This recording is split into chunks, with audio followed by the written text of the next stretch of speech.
can say without exception or equivocation that the United States will not torture.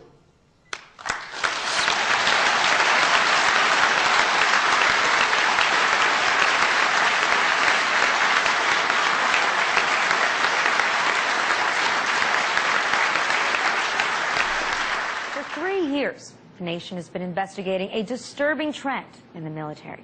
Since 2001, more than 22,000 soldiers have been discharged from the military with personality disorder. Now, the reason that these figures are so disturbing is that the consequences of these discharges are severe. Personality disorder is considered a pre-existing condition, so those discharged are no longer eligible for medical care. And in fact, they're even forced to give back a piece of their signing bonus. And the question is whether these discharges are valid or just a way for the Pentagon to save billions of dollars. During the Bush administration, the president signed a law requiring the Pentagon to study PD discharges, after which they concluded that not a single soldier had been wrongfully diagnosed or wrongfully discharged. So many lawmakers and veterans beg to differ. And the battle continues as yesterday a hearing was held to once again look into these accounts of wrongful personality disorder discharges. Well, joining me to discuss it is Joshua Kors, investigative reporter for The Nation, who's been following this story for years now. Joshua, thanks so much for being here. I want to start with one very basic thing here. A personality disorder is treated as something that's considered a pre-existing condition. But when you are applying, when you're enlisting in the Army, you have to go through a number of screenings. So wouldn't they catch these pre-existing conditions? That's exactly it. Anyone who had a severe mental illness, like a personality disorder, would be screened out to begin with. These soldiers don't make it into the military. I've looked at dozens and dozens of cases in the 3.5 years I've been reporting on this. All of these soldiers pass that screening, are deemed perfectly healthy. They're deemed perfectly healthy again before they're headed to Iraq and Afghanistan. It's only after physically wounded and seek benefits that this pre-existing condition is discovered. And Sergeant Chuck Luther, the soldier who testified yesterday at the hearing, his case brings to a climax exactly what's happening with these tens of thousands of soldiers. He was physically wounded by mortar fire in Iraq, struck his head against concrete, and developed severe headaches, so severe that his vision would black out. They tried to tell him that his blindness was caused by pre-existing personality disorder.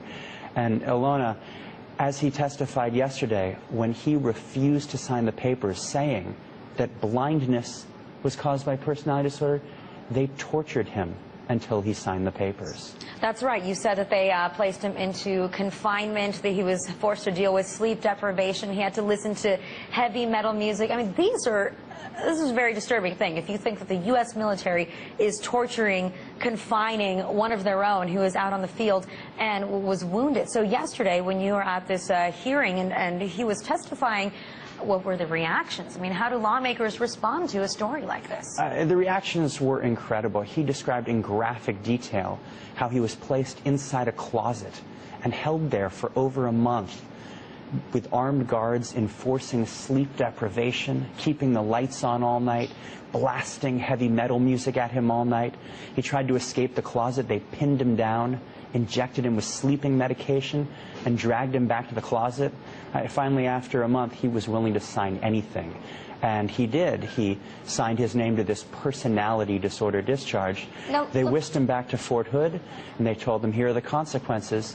No disability pay for the rest of your life, no long-term medical care, and one of the small print provisions. And now you owe us money. Yeah, that's right. You owe us money. They gave him a bill for $1,500 and said, if you don't pay it, we'll start garnishing your wages and assessing interest. This has been an incredible savior of money for the Pentagon. Since 2001, over 25,000 soldiers had been discharged with these fraudulent personality disorder discharges. Well, that's my question, though, is, you know, this specific case is really difficult to listen to. It's very gruesome, but 25,000 other soldiers, do we know, you know, have you spoken to others? Are their experiences just as horrible, just as traumatizing? I've spoken to dozens and dozens of soldiers, and so many of them have the exact same story. They go, they're physically wounded, some of them even receiving the Purple Heart. Then, after receiving that Purple Heart, told they weren't wounded at all, that their shrapnel wounds, that their broken pelvis, that their deafness was all caused by a pre-existing problem with their personality. How is it that the Pentagon, after doing an investigation, decided that not a single soldier, not even one, was wrongfully discharged or wrongfully diagnosed? I mean, what was the evidence that they used? Well, I think, again, money is a clear motivating factor. They're saving $12.5 billion in disability and medical care by denying these wounded soldiers these benefits. With that study, I did a touch more reporting. I found out in the 5 months that they did this, quote, thoughtful and thorough review, they didn't interview anybody, not even the soldiers whose cases they were reviewing. And to Chairman Bob Filner, who led the House Veterans Affairs hearing yesterday, that infuriated him. He yelled at these Army officials, said, "This is a review, but you didn't call a single person?"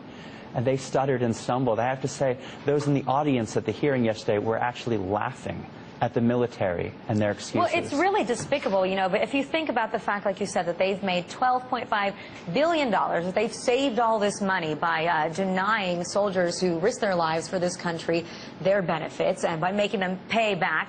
You know, these days we hear a lot of talk about wanting to cut down on defense spending. If this is the way that they're planning on doing that, then what does that tell you about our military? It's extraordinary, and they're doing it on the backs of these soldiers. I think about Specialist Bonnie Moore. She developed an inflamed uterus during her time serving. They told her that her profuse vaginal bleeding was caused by personality disorder. She thought it was something a little more serious. She went to the hospital.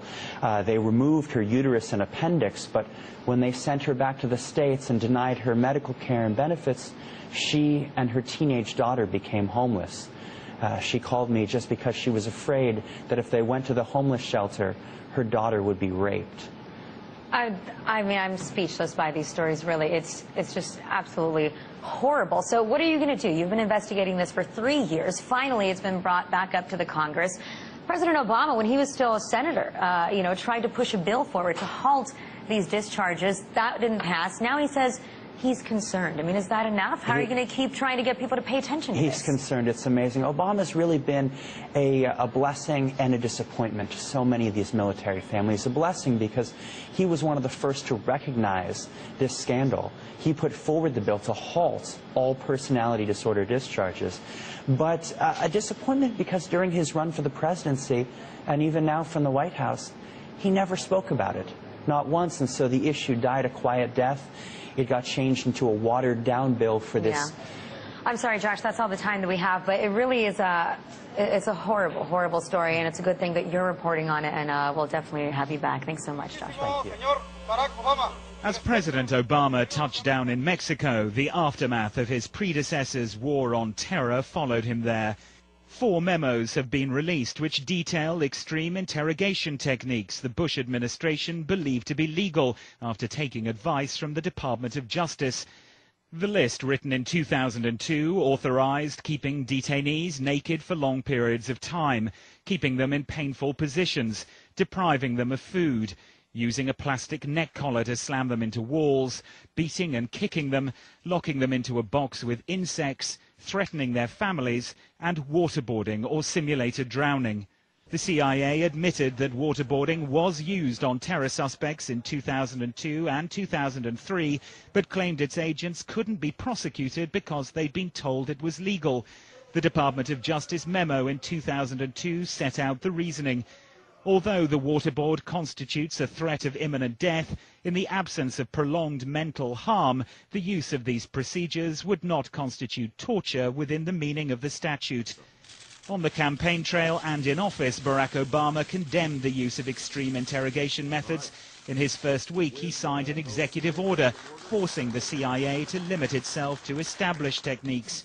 Any interrogations taking place are going to have to abide by the Army Field Manual. We believe that the Army Field Manual reflects the best judgment of our military, that we can abide by a rule that says we don't torture. But campaigners believe the CIA and the Bush administration should not escape censure. The civil rights group ACLU forced the memos to be released. The new Attorney General, Eric Holder, supported full disclosure. The CIA Director, Leon Panetta, argued parts should be kept secret for national security. All the legal opinions issued by the Bush administration on interrogation have now been revoked, but it's unlikely to silence calls for an independent prosecutor to investigate. Robert Nisbet, Sky News, Washington. I can say without exception or equivocation that the United States will not torture.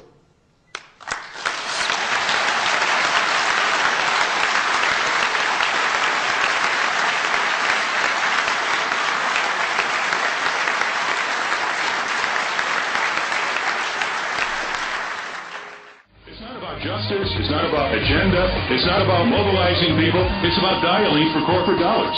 These two parties have sold the U.S. government and the American people to the highest bidders.